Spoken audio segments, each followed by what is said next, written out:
मेष राशि हो चाहे मेष लग्न, आपका यूं लग रहा है जैसे कि अभी आप प्रतिशोध की अवस्था के अंदर हैं। जो जो आपने झेला है उसका बदला लिया जा रहा है, क्योंकि इतनी प्रचंडता इन ग्रहों की जो आपके सपोर्ट में है, मंगल की और सूर्य की, बहुत ही कम देखने को मिलती है।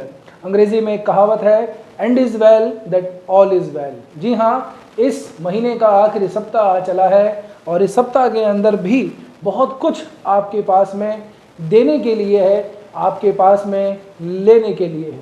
नमस्कार, मैं हूं एस्ट्रोलॉजर रतन सिंह। स्वागत करता हूं आपका अपने चैनल कुंडली शास्त्र में।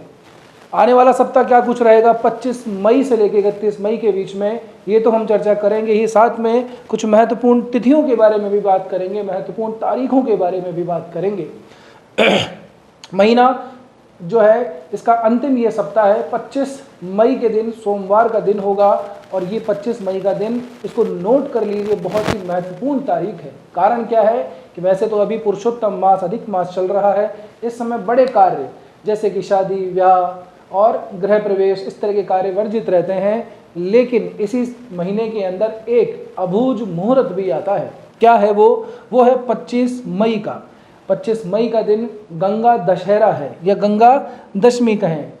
इसको ऐसे माना जाता है कि जब माता गंगा पृथ्वी पर आगमन कर रही थी स्वर्ग लोक से, तब उनकी जो प्रचंडता है उससे कहीं पृथ्वी को परेशानी ना हो जाए, तो भगवान शंकर ने उन्हें अपनी जटाओं के अंदर रख लिया था और तब से धीरे धीरे करके और माता गंगा का पृथ्वी के ऊपर प्रवास हुआ था। तो माता गंगा का पृथ्वी के ऊपर प्रवास का ये जो दिन है, इसी को ही एक उत्सव के रूप में मनाया जाता है, गंगा दशहरे के रूप में।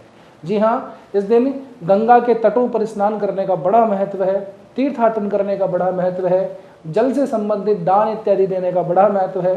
तो यदि आप जा सकें तो गंगा मैया के चरणों में जाइए, थोड़ा बहुत स्नान कीजिए तो बहुत उत्तम है। यदि नहीं जा पाते तो घर में कोई गंगा जल होगा, उसको किसी जल के अंदर मिला लीजिए, नहाने के पानी के अंदर, और उससे भी स्नान आप जो कर सकते हैं प्रतीकात्मक रूप से। और ये कब करें? ये ब्रह्म मुहूर्त में सुबह उठ के प्रातः ही कर लीजिएगा। इसी दिन से कुछ दान पुण्य का भी बड़े महत्व हैं, जैसे कि आप किसी को जल दान कर सकते हैं। जो प्याऊ वगैरह होते हैं जहाँ पे कुछ वाटर कूलर वगैरह लगा होते हैं, अगर आप सक्षम है तो वाटर कूलर लगवा लीजिए, नहीं है तो उसकी रिपेयरिंग करवा लीजिए। किसी प्याऊ के अंदर मटके वगैरह दान कर लीजिए, घड़े दान कर लीजिए, जल से भरे हुए शरबत वगैरह है, कुछ भी ऐसा जो पीने के बाद में लोगों को ठंडक मिले। वृक्ष लगा सकते हैं, सूती वस्त्र दान में कर सकते हैं, बहुत ही ज़्यादा इसका पुण्य प्राप्त होता है। इसी ही 25 तारीख से सूर्य महाराज रोहिणी नक्षत्र में प्रवेश करेंगे, और जब सूर्य का रोहिणी नक्षत्र में प्रवेश होता है तब से ही शुरू हो जाता है 9 तपा, यानी कि अगले 9 दिन तक भीषण गर्मी पड़ती है। तो इस दिन भी, इस समय के दौरान भी यही सलाह दी जाती है कि दोपहर के दौरान धूप में ज़्यादा ना निकले, भीषण गर्मी पड़ती है। जितनी भीषण गर्मी होगी उतनी अच्छी बारिश भी होती है। साथ में इसी तरह के दान का भी बड़ा महत्व है। वृक्षों से संबंधित, जल से संबंधित, शीतल पेय, कोई शरबत, कोई पानी, आपने देखा होगा इस दौरान में बहुत लोग ऐसा काम करते हैं। तो जितना आप सहयोग कर सकें उतना ज़रूर से कीजिएगा। वीडियो में व्यवधान के लिए थोड़ी क्षमा चाहता हूँ।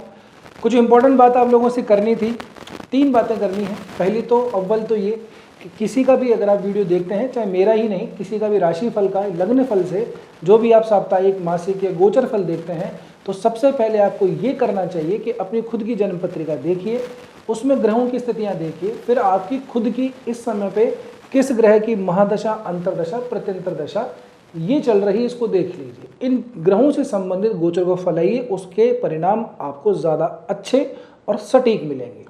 दूसरी बात ये कि जो लोग कंसल्टेशन फीस वगैरह नहीं दे पाते हैं, हमको नहीं, किसी को भी, वैसे तो हमारी बहुत जेन्युइन है, लेकिन फिर भी नहीं दे पाते हैं, तो आपकी कोई ज्योतिष से संबंधित अगर आपकी कोई व्यक्तिगत प्रश्न है तो आप कमेंट सेक्शन में ज़रूर डाल दीजिएगा। क्वेश्चन आंसर का सेशन होगा, उसमें आपके प्रश्न ज़रूर से लेंगे। तो आप चैनल को भी सब्सक्राइब कर लीजिएगा, बेल आइकन दबा लीजिएगा, ताकि आप लोगों को टाइम पे नोटिफिकेशन मिल जाए। तो आपके प्रश्न को ज़रूर से लिया जाएगा और प्रयास रहेगा कि जितनी जानकारी आपने दी है उसके अनुसार आपको जवाब मिल जाए।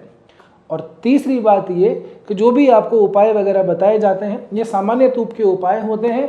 व्यक्तिगत रूप से किसी विशेष ग्रह से संबंधित कौन सा उपाय करना है, इसकी जानकारी कुंडली को या पत्रिका को देखने के बाद ही की जा सकती है।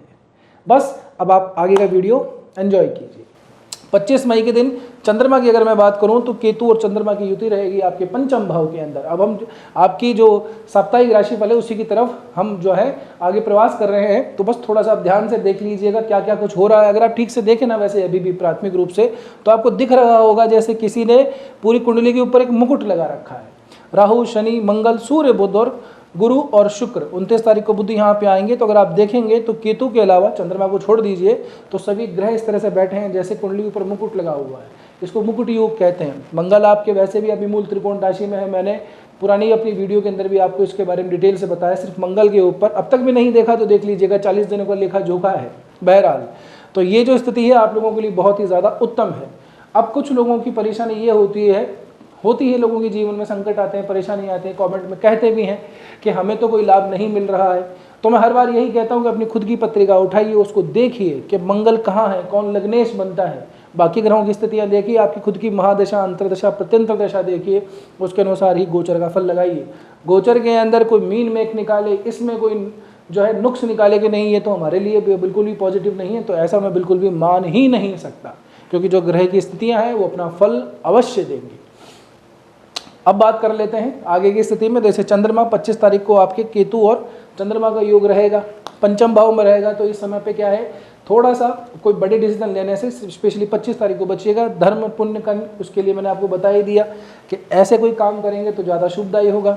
चंद्रमा केतु की युति की वजह से थोड़ा सा आदमी ओवर थिंकिंग में ज़्यादा रहता है, और इससे पहले भी अभी 23 और 24 मई के दिन आप खुद थोड़ा सा नोट कर लीजिएगा, दिमाग थोड़ा सा अजीब स्थिति में चल रहा होगा, बहुत मल्टीपल थॉट्स दिमाग में आते होंगे, डिसीजन नहीं ले पा रहे होंगे। जो बच्चे पढ़ाई लिखाई करते हैं उनके साथ भी थोड़ी सी यही समस्या होगी।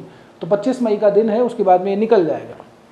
उसके बाद चंद्रमा का आगे प्रवास होगा। आगे आप स्थिति देखेंगे तो सूर्य अपनी वृषभ राशि के अंदर है, मंगल अपनी मूल त्रिकोण राशि में है, ठीक है। वृषभ राशि शुक्र की है, शुक्र और बुध इन दोनों का राशि परिवर्तन होता है। गुरु महाराज यहाँ पे वर्गोत्तम ही चल रहे हैं, ये मैंने अपने पिछले वीडियो में बताया था। अभी जब तक गुरु अपनी कर्क राशि में नहीं आ जाते तब तक गुरु वर्गोत्तम ही रहेंगे, तो गुरु की दृष्टि से भी अच्छा समय है। गुरु और शुक्र की युति है 29 तारीख के दिन, जब से त्रिग्रही योग बनेगा। त्रिग्रही मतलब यहाँ पे गुरु, शुक्र और बुध, ये 3 ग्रह एक साथ बैठेंगे और ये 1 जून तक रहेगा, यानी कि 29, 30, 31 और 1, 4 दिनों के लिए त्रिग्रही योग बनेगा। गुरु आगे बढ़ जाएंगे तो फिर 2 ग्रही रह जाएंगे ऐसे के ऐसे। तो त्रिग्रही योग के बड़े फल हैं। क्या फल है? ऐसे समय पे व्यक्ति जो होता है, हालांकि ये आपके 3rd हाउस के अंदर बन रहा है, लेकिन फिर भी ऐसे समय पे व्यक्ति यश प्राप्त करता है, प्रसिद्धि प्राप्त करता है। व्यक्ति ऐसे समय पे जो जिनका जन्म होता है त्रिग्रही योगों के अंदर, वो बड़ा सुंदर भी दिखता है, अच्छी खासी उसकी शरीर की काया भी रहती है। तो कुल मिला के शास्त्रों ने इसकी बुरी बुरी प्रशंसा की। अब आपके लिए 3रे भाव में तो क्या फल रहेगा? आपको थोड़ी सी मेहनत, थोड़ी सी जो भी आपने की है उसका फल आपको जरूर मिलेगा। आपने अब तक अपने दिमाग में जो भी आपके दिमाग में बैठा हुआ है कि यार मुझे ये काम नहीं वो काम करना है ना, बस नौकरी के समय के दौरान ही ऐसा होता है कि टाइम नहीं मिल पाता या कुछ और काम बीच में आ जाते हैं, तो ऐसे समय पे आपको समय मिल जाएगा और आप ये काम अवश्य रूप से कर पाएंगे और ये काम भी आपका सिद्ध होगा। एक और मैं आपको एक अच्छा सा योग बता देता हूँ।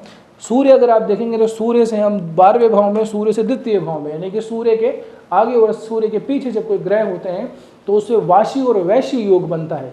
और आप देखें तो दोनों ही स्थिति के अंदर सूर्य के पीछे भी एक ग्रह है मंगल और सूर्य के आगे भी ग्रह हैं और वो है शुक्र, और 29 के बाद के अंदर तो बुध भी यहाँ पे आ जाएंगे, गुरु तो यहाँ पे ऑलरेडी हैं ही। तो यहाँ पे वाशी और वैशी दोनों योग जब बनते हैं तो उसको उभयचरी योग कहते हैं। जब सूर्य में स्थिति में ऐसा जब उभयचरी योग बन जाता है तो व्यक्ति जो है बड़ा ही पराक्रमी होता है, धनवान होता है, यशवान होता है। ये आपके द्वितीय भाव के अंदर बन रहा है। इसका मतलब स्पष्ट रूप से यह है कि आने वाले सप्ताह के अंदर, आने वाले समय के अंदर, और अभी भी आप लोगों ने महसूस किया होगा, धन से संबंधित आपको लाभ जरूर से मिलने वाला है। परिवार कुटुंब के अंदर भी आपको शुभ समाचार प्राप्त होंगे। आपकी मान सम्मान साख भी आपकी बढ़ने वाली है। और हो ना हो आपने आगे कुछ निवेश करने का जरूर से विचार किया होगा, या तो कर दिया होगा या फिर जरूर से विचार किया होगा। घर गृहस्थी के अंदर, परिवार कुटुंब में अगर किसी के कलेश चल रहे हैं तो वो भी यहाँ पे थोड़े से शांत होते हुए दिखाई देते हैं। बात करूँ मैं आप लोगों के लिए करियर की, तो करियर का स्वामी शनि है और अभी से तो है नहीं, ये काफ़ी समय हो गया है शनि का यहाँ पे गोचर हुए हुए। शनि अभी रेवती नक्षत्र में आए थे, काफ़ी कुछ वीडियो लोगों ने बनाए हैं, आपने भी कुछ देखे होंगे। तो शनि का रेवती नक्षत्र में प्रवेश बुध से रिलेटेड है, क्योंकि बुध जो है रेवती नक्षत्र के स्वामी बनते हैं। तो करियर के पॉइंट ऑफ व्यू से आपको अगर कहीं से बाहर जाना पड़ रहा है, ट्रैवल करना पड़ रहा है, यात्राएं करनी पड़ रही है, तो समझ लीजिएगा कि आपके लिए उत्तम ही है, क्योंकि ये शनि का अंतिम पग है। ये अंतिम पग भी साल भर से ज़्यादा का है, लेकिन फिर भी आप लोगों को इसका लाभ ज़रूर से मिलेगा। कार्य की ग्रोथ की मैं बात करूं तो वहाँ भी शनि ही आते हैं। तब आपकी मेन पत्रिका के अंदर शनि की स्थिति बहुत ज़्यादा इंपॉर्टेंट बन जाती है। साथ ही के अंदर आपकी, मैं फिर से कहता हूँ, दशाएं, अंतर्दशाएं, ये भी बहुत ज़्यादा महत्वपूर्ण बन जाती हैं। मंगल, सूर्य और शुक्र, गुरु, इन ग्रहों की बैक टू बैक स्थिति, एक दूसरे से आगे पीछे आना, कहीं ना कहीं आप लोगों के लिए अच्छे संकेत लेकर के आया है। ना सिर्फ आपके व्यक्तित्व में यहाँ पे वृद्धि कर रहा है, आपके जो पर्सनैलिटी है उसके अंदर ग्रोविंग दे रहा है, बल्कि साथ साथ में धन से संबंधित जो अच्छे योग भी बना रहा है।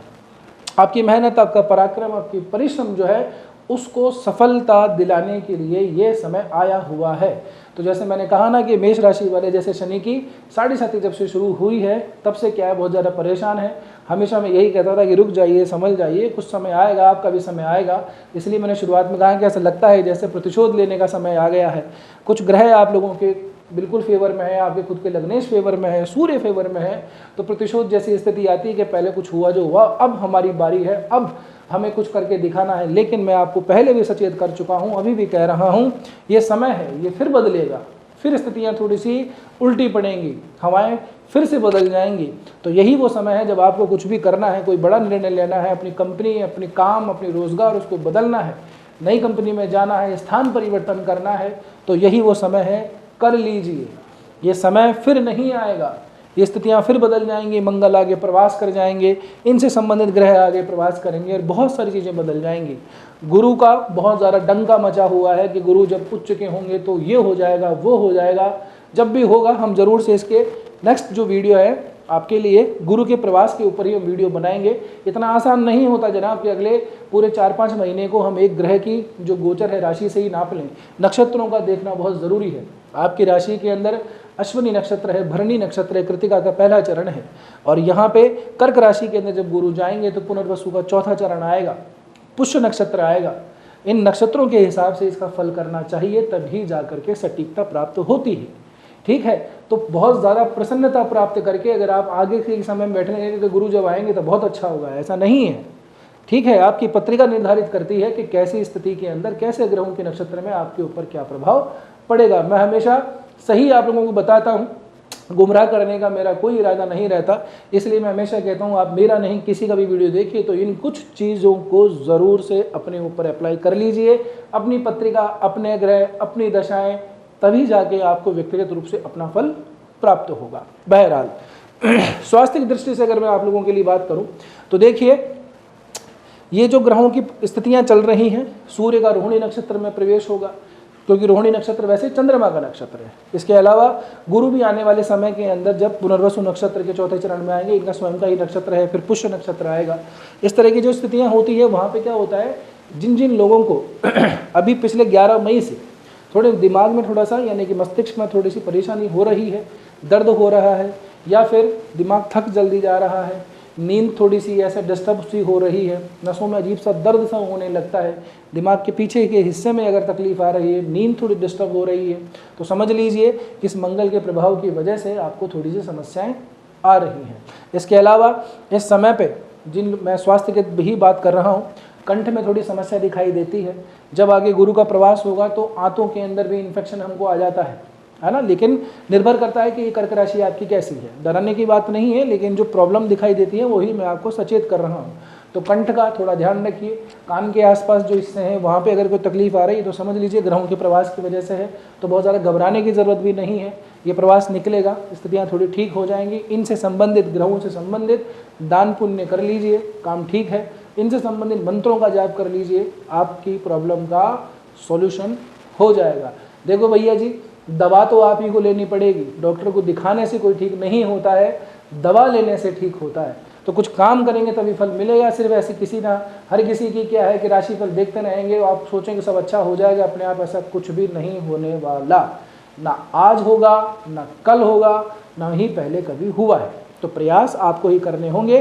ग्रहों से संबंधित दान पुण्य कीजिए, उनसे संबंधित मंत्रों का जाप कीजिए, और भी कोई उपाय होता है तो वो भी आप कर सकते हैं, लेकिन उसके लिए आपकी पत्रिका देखना और दिखाना आवश्यक होता है। बहरहाल हम और आगे बढ़ते हैं आप लोगों के लिए।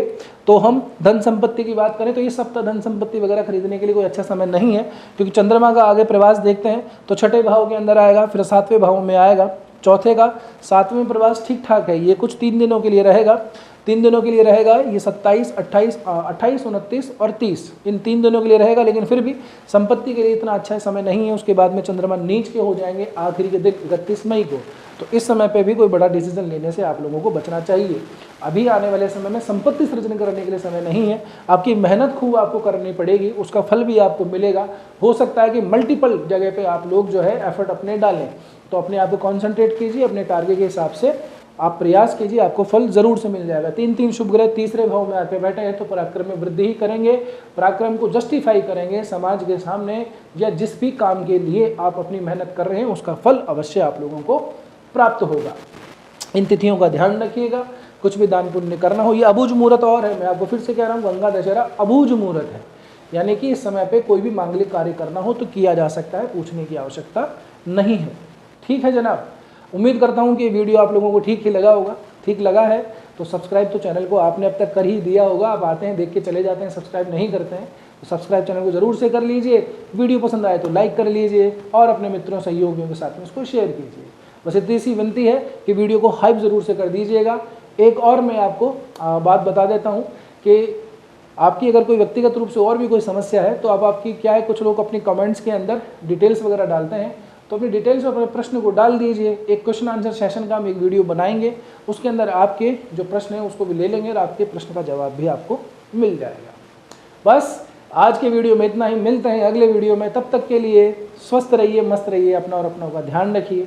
जय श्री कृष्णा, जय श्री राम, हर हर महादेव, जय गौरी शंकर।